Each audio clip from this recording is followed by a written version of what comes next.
503-288-4442. And again, this show can be viewed for free at youtube.com/AlexAnsary. And of course, there are other things on the web as well. There's also the weekly radio show, 2-hour show, 8 to 10 Pacific Standard Time on oraclebroadcasting.com. And even if you can't listen, we actually did a show last night. Certainly going very much outside the box, asking a lot of deep questions about what if our reality is a lot more mysterious than what we currently are aware of. You can hear that broadcast right now after this show by going to oraclebroadcasting.com, clicking on Archives, and going to Outside the Box Radio and finding last night's show. You can also email me if you have any thoughts on the program or if you'd like to help out in any way, shape, or form. Alex_Ansary@hotmail.com. I talk about the sun every now and then, solar cycles. We have an interesting article here. This is from NASA, nasa.gov. As the sun awakens, NASA keeps a wary eye on space weather. Earth and space are about to come into contact in a way that's new to human history. To make preparations, authorities in Washington, D.C. are holding a meeting, the Space Weather Enterprise Forum at the National Press Club on June 8th, 2010. Looks like that's 2 days from now. It says that many technologies of the 21st century are vulnerable to solar storms. We've gone over this over the course of the last year. All these satellites that we're so dependent on right now are vulnerable to these solar storms. The sun is waking up from a deep slumber. In the next few years, we expect to see much higher levels of solar activity. This is from Richard Fisher, head of NASA's Heliophysics Division. At the same time, our technological society has developed an unprecedented sensitivity to solar storms. The intersection of these two issues is what we're getting together to discuss. Smart power grids, GPS navigation, air travel, financial services, our grid, and emergency radio communications can all be knocked out by a intense solar activity, solar flares, CMEs, coronal mass ejections, geomagnetic storms, cosmic rays, gamma rays, other forms of rays, beyond my understanding, beyond our understanding perhaps as humans. Perhaps the scientific community's current understanding. A century-class solar storm, the Academy warned, could cause 20 times more economic damage than Hurricane Katrina. Go back and look at what took place in 1859 if you're new to this concept of solar storms and their effect on electricity, the grid. 6 million people did go without power in 1859, and this was long before we were so dependent on satellites to transfer technology, communications rather, instantaneously around the world. And so this is all very, very interesting stuff to look at. Sunspot cycle number 24.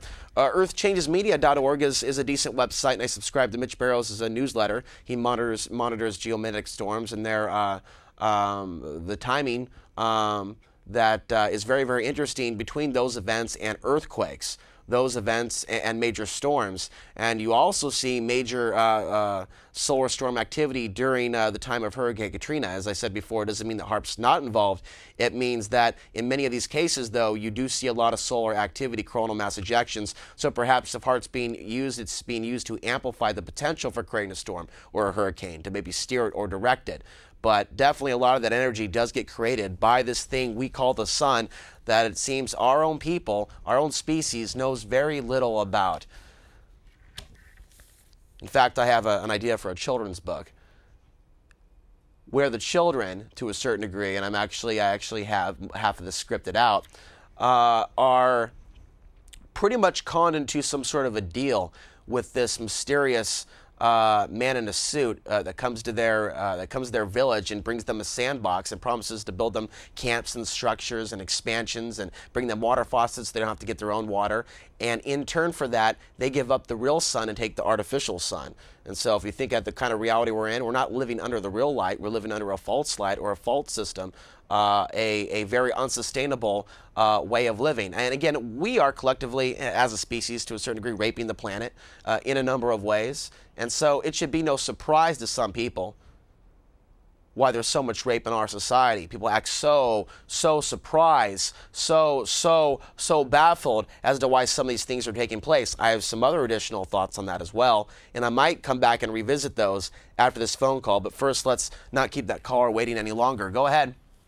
Oh, Alex, I've been watching your show for quite a while, and I've been watching cable access since the days of Paul Richmond, and Paul pretty much every Richmond, yes, he's a great person. yes, and he's the one that really got me thinking back a while back, and always knew something was up, but just life just got in the way of really investigating what is going on, and I really want to thank you for picking up the torch and being the town crier, because I don't think you are giving your props enough for what you are doing and the sacrifices that you are making. And I'd just like you to know that there have been quite a few of my family members who were devout Christians, and they were just stuck on that mantra all the time.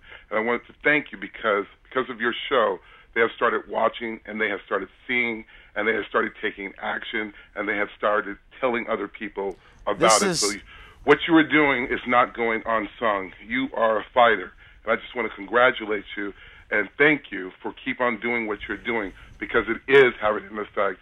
And I think more and more people need to call in and let you know that in one form or fashion, because you are having an effect, and we know something is going on.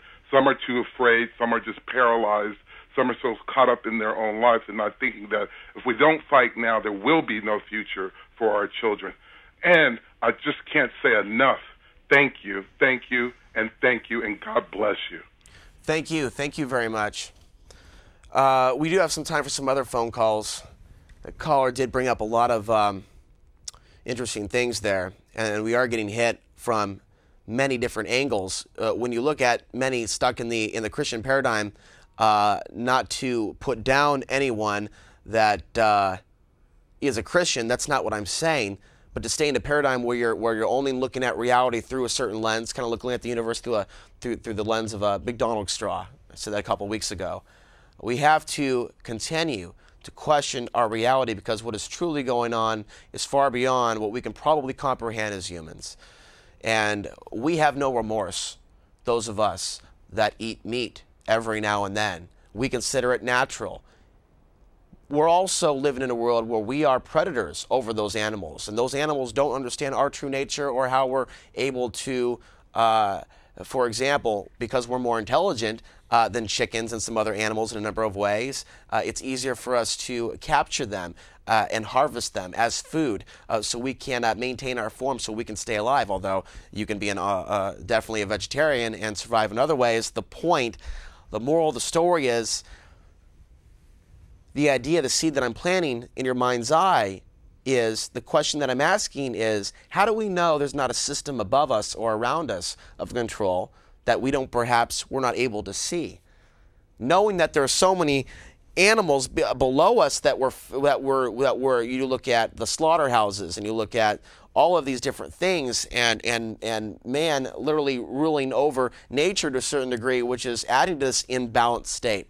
That does affect men and women on deep, profound levels, almost a physical level. It does affect, I'm sure, on a physical level. It affects our overall well-being when we're living out of balance. So why should we be so naive and ignorant to think that we're alone in this universe, that we're the only ones here, that there aren't any other predatory energies out there in this particular matrix trying to lead us astray? Open your mind, and I think the rest will work itself out. If you're willing to also be honest with yourself and where we are, we're involved in some heavy, heavy stuff. Spiritual warfare is the term that most people are comfortable using, because it's far beyond what we think is the New World Order, and even this focus on this plan to centralize all of these different things and put the power into fewer and fewer hands. It's just a symptom of a much larger problem, and to look at the root cause of the problem you're dealing with, energetics, and what is out of balance and what needs to be fixed, what needs to be restored to some level of sanity. And I see you there, Bill. And so we're definitely going to go to that caller after this. But I'm also going to continue on this particular point, because the elite, certain aspects of them appear to be panicking. That's why they're pouring on some of these particular events to keep us off balance. And that's what they don't want us to know, that the others in this particular cage are awakening too, and that we're not alone. One of the biggest